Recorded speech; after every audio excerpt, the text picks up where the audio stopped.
pas mal fait ce chapitre où on est le héros. Tu sais que le tome 2 est sorti? Hein? Non. Si. La critique! Oh putain, j'ai enfin réussi à me le procurer. Hey, j'espère que vous allez bien. Alors aujourd'hui, on se retrouve pour la critique de Ki-Hee, tome 2, Une famille de fous. Scénarisé par Kevin Tran et dessiné par Fanny Antini.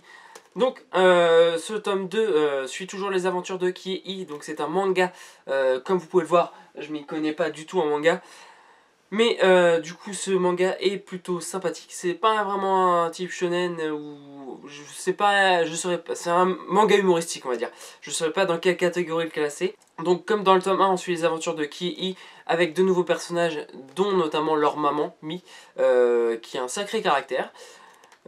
Caractère qui est très similaire à Ki d'ailleurs si on y réfléchit bien. Comme dans le premier tome, chaque chapitre est plus ou moins une aventure indépendante et en même temps si tu lis pas tout d'un coup comme dans un vrai manga, d'ailleurs c'est un vrai manga, comme dans un manga plus classique on va dire, ben tu as une certaine temporalité qui est pas respectée, donc autant tout lire dans le même sens, mais si tu veux vraiment lire chapitre dans n'importe quel sens, tu peux te le permettre, on va pas se cacher, mais la temporalité sera pas totalement respectée on va dire. Donc dans ce tome Ki-Hee sont toujours les mêmes, c'est-à-dire qu'ils vont chercher à faire les petites bêtises, les petites conneries, à se taquiner entre eux, même si cette fois ils vont devoir être un peu plus soudés pour combattre leur maman, enfin pour la combattre, je veux dire pour être unis face à leur maman qui est un petit peu caractérielle et très scientifique, très carré.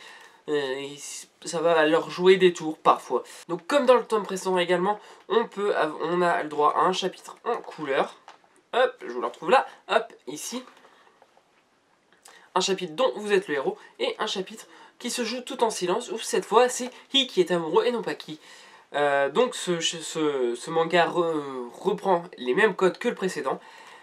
Et ça fait un truc qui est génial, donc ça fait toujours le même truc, alors qui est peut-être un petit peu moins drôle que le précédent, j'ai trouvé pour ma part, mais qui est plus scénarisé, c'est-à-dire que dans le premier tome c'était beaucoup les blagues, dans celui-là ça va être plus scénarisé, ce qui est logique puisque le Rire Jaune a signé pour 4 tomes, donc forcément il cherche à créer une véritable histoire autour de ces deux personnages. Au niveau du dessin, j'ai pas grand chose à dire, déjà parce que j'aime bien regarder les dessins en règle générale, et surtout quand ils sont bien faits, là ils sont bien faits, et le type de dessin que Fanny Antini fait correspond exactement au type à ce que veut retransmettre je pense le Rire Jaune, et ça colle parfaitement en fait, le type de dessin colle parfaitement avec le scénario, avec les personnages, avec tout le reste, donc là-dessus j'ai pas grand chose à dire finalement puisque c'est bien, donc quand c'est bien, je dis que c'est bien, et voilà, pas la peine d'aller mettre dans les commentaires « Oui, tu dis juste que c'est bien, c'est pas terrible de dire que c'est juste bien,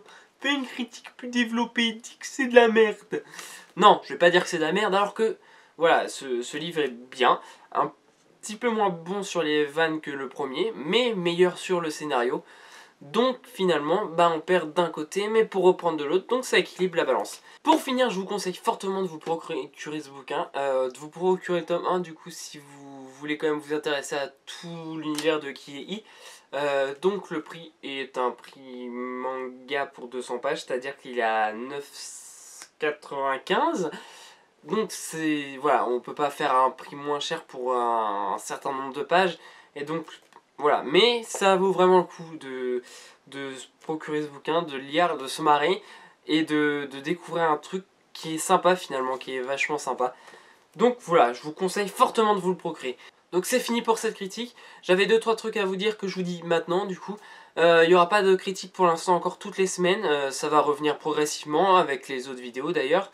Mais pour le moment ça sera un petit peu plus dispatché on va dire.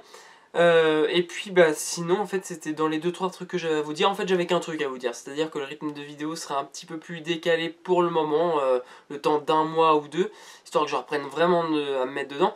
Et puis sinon à plus.